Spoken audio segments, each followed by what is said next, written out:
Bismillahirrahmanirrahim. Assalamualaikum warahmatullahi wabarakatuh.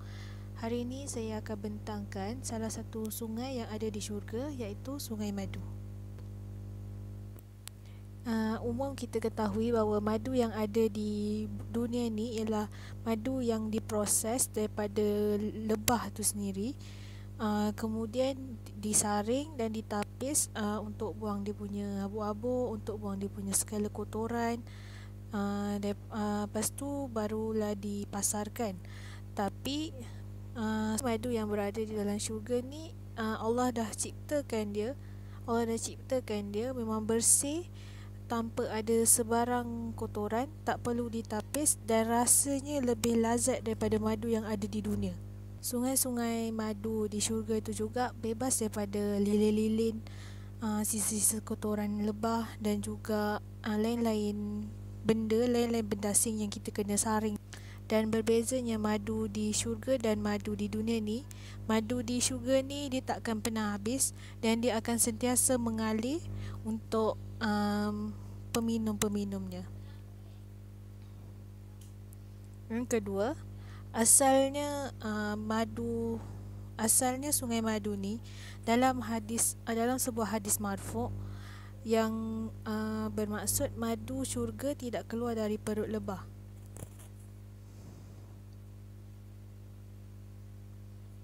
Kita tahu madu ni ada banyak nutrisi dia, madu ni ada banyak khasiat dia, dan rasa dia pun memang sedap, lazat, dan tak dinafikan juga rasa dia tu memang rasa yang sangat manis. Itu madu kat dunia.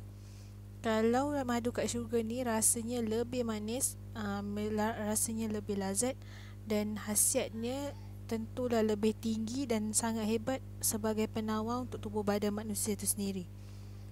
Demikianlah dalam firman Allah dalam surah An-Nahl ayat ke-69, yang bermaksud dengan itu akan keluarlah dari badannya, iaitu madu yang berlainan warnanya. Di dalamnya terdapat penawar yang dapat menyembuhkan manusia dari pelbagai penyakit. Walaupun telah digambarkan madu di syurga tu lebih manis, lebih lazat, lebih berkhasiat daripada madu yang ada di dunia, tapi kita masih tak dapat tahu lagi. Kita tak ada siapa yang tahu macam mana manisnya, macam mana nikmatnya bila seorang tu dapat minum madu daripada sungai madu tu sendiri. Seperti yang dah diberitahu pada awal tadi, madu yang berada di syurga ni ia bersih dan telah disaring, dan dia juga tidak memerlukan kepada apa-apa proses.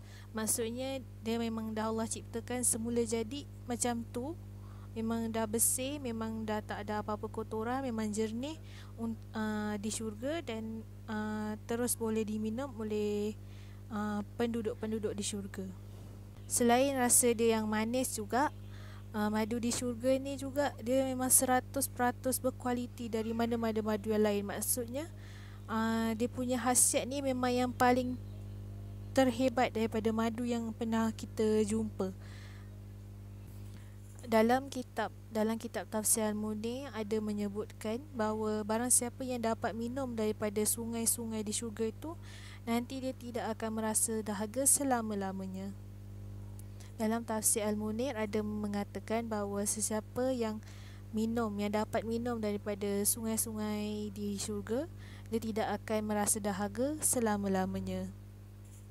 Next. Dalam kitab Sunan Muslim, Abu Hurairah ada meriwayatkan daripada Rasulullah sallallahu alaihi wasallam yang bermaksud Saihan, Jaihan, Al-Furat dan Nil, semua itu merupakan bagian dari sungai-sungai di syurga. Dalam sebuah buku yang bertajuk Book of the End, Great Trials and Tribulations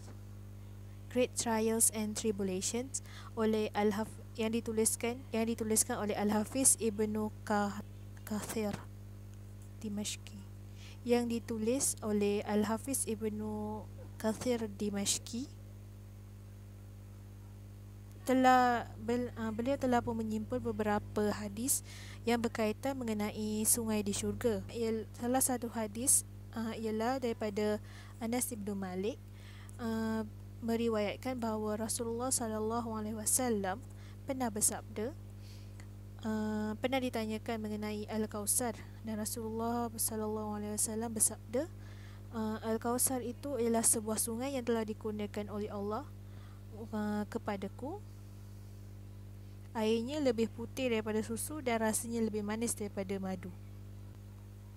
Jadi daripada hadis ini telah menerangkan bahawa sungai Al-Kausar itu ialah sungai yang telah Allah janjikan kepada Rasulullah SAW untuk hari akhirat kelak, dan rasanya lebih manis daripada madu. Airnya pula lebih putih daripada salji. Ada juga yang mengatakan lebih putih daripada susu. Dan barang siapa yang dapat minum daripada telaga, daripada sungai, dan barang siapa yang dapat minum daripada Al-Kausar itu, mereka tidak akan merasa dahaga selama-lamanya. Sifat taqwa ni adalah salah satu sifat yang paling tinggi yang dapat dicapai oleh seseorang mukmin. Dalam surah Al-Baqarah ayat 1 hingga 5, Allah telah pun menyebut ciri-ciri orang-orang yang bertakwa.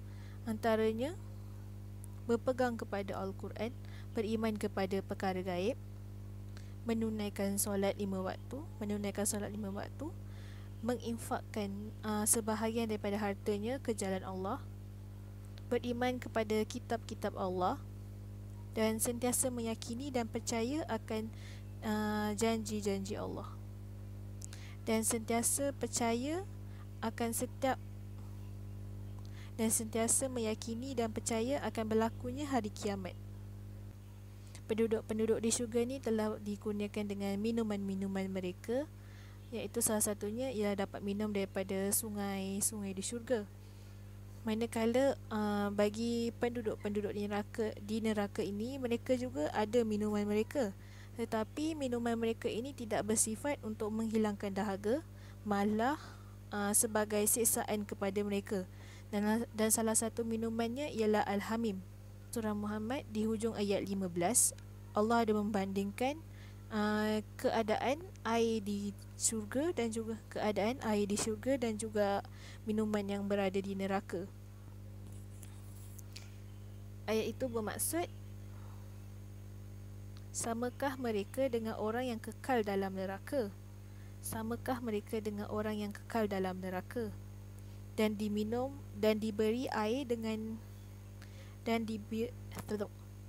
dan diberi minum dengan air yang mendidih sehingga usus-ususnya terpotong-potong. Jadi bagi penduduk-penduduk di syurga, minuman-minuman mereka itu dapat memberi nikmat pada mereka, manakala penduduk-penduduk di neraka, minuman yang mereka minum itu hanyalah sebagai tambahan siksaan kepada mereka.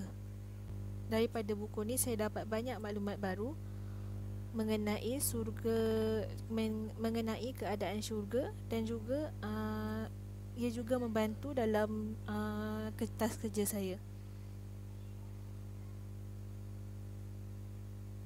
Maklumat baru yang saya dapat, yang pertama ialah mengenai Sungai Barik. Namakan Sungai Barik kerana terletak dekat dengan pintu syurga, dan sungai ini adalah untuk para syuhada yang berjuang di jalan Allah. Pokok kurma ini tidak seperti pokok-pokok yang ada di dalam syurga.